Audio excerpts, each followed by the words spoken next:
నమస్తే జనవీరి న్యూస్ కి స్వాగతం। శ్రీకాళహస్తి గ్రంథాలయ శాఖ ఆధ్వర్యంలో గ్రంథాలయ వారోత్సవాలు చేపట్టారు। ప్రధాన గ్రంథాలయ శాఖ కార్యాలయంలో గ్రంథాలయ వారోత్సవాలతో పాటు బాలల దినోత్సవం పురస్కరించుకొని చాచా నెహ్రూ చిత్రపటాన్ని ఏర్పాటు చేసి నివాళులర్పించారు। అనంతరం ప్రతినిత్యం పుస్తకాలను చదువుతామంటూ విద్యార్థుల చేత ప్రమాణం చేయించారు। పుస్తక పఠనంపై అవగాహన కల్పిస్తూ పురవీధుల్లో ర్యాలీ నిర్వహించారు। మండల విద్యాశాఖ అధికారి బాలయ్య మాట్లాడుతూ పుస్తక పఠనం అనేది జ్ఞానాన్ని పెంపొందించే ప్రక్రియ అన్నారు। పుస్తకాలు చదవడం ద్వారా మనోవికాసం చెంది జ్ఞానవృద్ధి చెందుతుందన్నారు।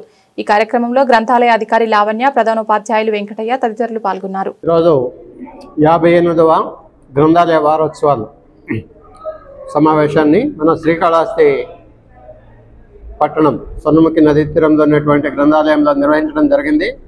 ఈ సమావేశంలో ముఖ్య అతిథిగా బాయ్స్ స్కూల్ హెడ్ మాస్టర్ తీగల వెంకటయ్య గారు, తర్వాత సీనియర్ సిటిజన్స్, విద్యార్థులంతా కూడా చక్కగా పాల్గొని ఈ గ్రంథాలయ యొక్క ప్రాముఖ్యత గురించి చక్కగా వివరించడం జరిగింది।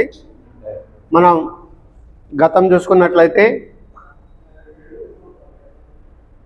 అంబేద్కరు, మహాత్మా గాంధీ, మన ప్రియతమ ప్రధానమంత్రి జవహర్లాల్ నెహ్రూ గారు, వీరందరూ కూడా ఈ పుస్తక పఠనం ద్వారానే గొప్ప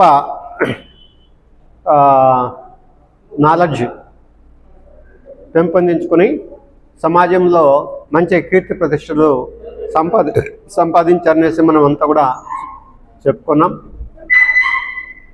అదేవిధంగా ఈ సందర్భంగా పిల్లలకి ఇచ్చేటువంటి సందేశం ఏంటంటే, విద్యార్థి దశ నుంచే ఈ పుస్తక పఠనము మన డైలీ లైఫ్లో ఒక భాగంగా ఏర్పాటు చేసుకున్నట్లయితే ఖచ్చితంగా మంచి ప్రతిభావంతులైనటువంటి విద్యార్థులుగా, మంచి జ్ఞాన సంపాదకులుగా తయారయ్యి భవిష్యత్తులో దేంట్లైనా కానీ రాణించి సమాజంలో ఒక గొప్ప పౌరులుగా ఎదుగుతారనేసి విద్యార్థులకు తెలియజేయడం జరిగింది।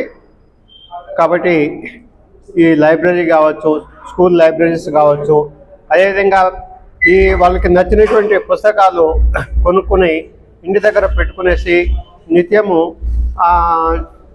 ఎంటర్టైన్మెంట్గా కావచ్చు, ఏదైనా కానీ ఒక పుస్తక పఠనం అనేటటువంటి చాలా అవసరం అనేటువంటి తెలియజేయడం జరిగింది। మరి కరెంటు యుగంలో అయితే రోజు ఈ పుస్తక పఠనం తగ్గిపోయేసి ఈ ఎలక్ట్రానిక్ మీడియా ప్రభావంతో రకరకాల అప్లికేషన్స్తో దీనికి సమయం చాలా కేటాయించడం తగ్గిపోతూ ఉంది। కాబట్టి దాన్ని తగ్గించాలని కూడా విద్యార్థులకు తెలియజేయడం జరిగింది। ఈ అవకాశం ఇచ్చినటువంటి మన లైబ్రరీ మేడం లావణ్య మేడం గారికి ధన్యవాదాలు తెలియజేస్తున్నాను।